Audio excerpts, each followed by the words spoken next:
Bonjour et bienvenue dans cette nouvelle vidéo. Dans la vidéo précédente, nous avons découvert les bases de la méthode Sonka. Aujourd'hui, je vais te montrer concrètement comment elle s'applique dans une histoire. Bonjour, je suis Juliane Mitra, fondatrice de la Storywriting Academy. Ici, on apprend à transformer son vécu en récits qui enseignent, vendent et représentent. Dans cette vidéo, on va découvrir ensemble un texte que j'ai écrit, baptisé Clémence. Je vais te le lire intégralement, puis on prendra le temps de voir comment chaque levier Sonka y est présent, même sans que tu t'en rendes compte à la première lecture. Il n'est plus là. Il nous a quittés cette nuit. Florence avait parlé, mais Clémence n'entendait pas. Elle se tenait là, devant cette chambre soudainement vide, tout le matériel de soins encore entre ses mains, qui se crispait lentement sur les serviettes de toilette, comme pour mieux toucher la réalité de la disparition de son patient. « Clémence, je suis désolée, mais il faut qu'on enchaîne, tu le sais. » Elle savait. De moins en moins de moyens, de plus en plus de patients, de plus en plus d'insatisfaction de tous bords. La vie du personnel accompagnant et soignant, c'était surtout beaucoup de râleries, beaucoup d'émotions avec les plus faibles, un peu de joie quand on arrivait à travailler du côté de la maternité, mais c'était plus rare. Elle inspira un bon coup et se remit en route. Madame Bergstein attendait aussi ses soins. Elle allait parler avec fierté de ses petits-enfants, puis avec tristesse et nostalgie de ses enfants qui ne venaient pas si souvent la voir. Toilette, repas, un peu de chaleur humaine, et il faudrait passer à la suivante. La matinée défila à son habituel rythme infernal. Un semblant de pause déjeuner et il fallait reprendre. « Clémence, vous avez une minute ?» Thierry, le chef de service en personne, était là, dans l'encadrement de la porte. Avait-elle oublié un patient? Avait-elle commis une erreur avec la fatigue? Ne vous inquiétez pas, tout va bien. Ce sont juste les filles de M. Daniels qui voudraient vous dire un mot. Elle le suivit jusqu'à une petite salle de repos où il les avait installées. Les deux dames la saluèrent d'un sourire chaleureux. « Bonjour Clémence, pardon de vous déranger dans votre travail, mais nous voulions vous montrer quelque chose, c'était une volonté de notre papa. » Elle lui tendit un écrin de velours dans lequel reposait un collier fin, avec un pendentif alliant stéthoscope et cœur, maintenu autour du cou par un petit cœur rouge sang. « Pardon, c'est magnifique, mais j'avoue ne pas comprendre en quoi cela me concerne exactement, » répondit-elle en tendant l'écrin aux deux sœurs. Elles eurent un petit mouvement de recul, signifiant de la main qu'elles devaient le garder.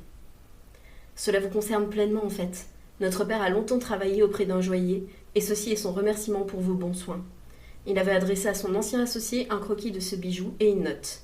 Celle-ci disait « Voilà Clémence, un bijou que je veux que tu crées pour toutes les infirmières, pour toutes les aides-soignantes, pour toutes ces femmes qui mettent du cœur jusque dans le nôtre.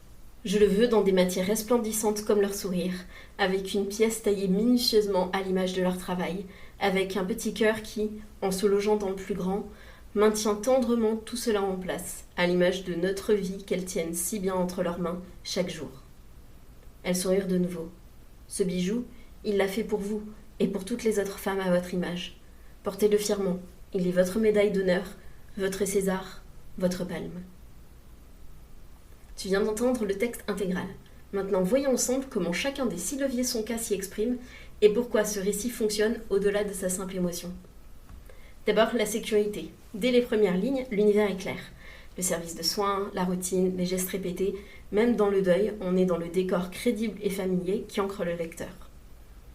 Le moment où Clémence reçoit le bijou est une valorisation immense de son rôle, c'est le levier de l'orgueil.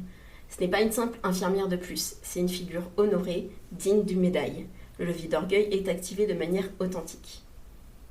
L'apparition du bijou est l'élément inattendu. Personne ne s'y attendait, ni Clémence, ni le lecteur. Cet objet inédit, qui a un design sur mesure, apporte un souffle nouveau et marque la mémoire. Avant la remise du bijou, Clémence est rassurée par son chef. Non, elle n'a rien oublié, elle n'a pas commis une erreur. On enlève le doute pour installer le confort. Ensuite, les sœurs expliquent doucement la démarche, renforçant la sécurité émotionnelle. Le bijou lui-même symbolise un investissement. Matériaux nobles, dessins sur mesure, mais surtout, il incarne la valeur immatérielle du travail de Clémence et de toutes les soignantes. Ici, l'argent se traduit par la reconnaissance transformée en objet tangible. Enfin, tout le texte est empreint de chaleur humaine. La fatigue du quotidien, la reconnaissance des proches, la tendresse des remerciements. C'est cette sympathie diffuse qui rend le récit profondément touchant et crédible. Avec ce texte, Clémence, on voit que la méthode Sonka ne sert pas uniquement à vendre. Elle structure un récit qui émeut, valorise et représente. Chacun des 6 leviers est activé, et c'est ce qui fait qu'on ne sort pas indemne de l'histoire. Si tu veux aussi apprendre à écrire des histoires qui enseignent, vendent et représentent, rejoins-moi dans la Storywriting Academy et abonne-toi pour ne manquer aucune vidéo, il y aura d'autres études de cas. Et si l'histoire de Clémence vous a touché personnellement, vous retrouverez dans la description un lien affilié pour acheter le collier en question. À très bientôt!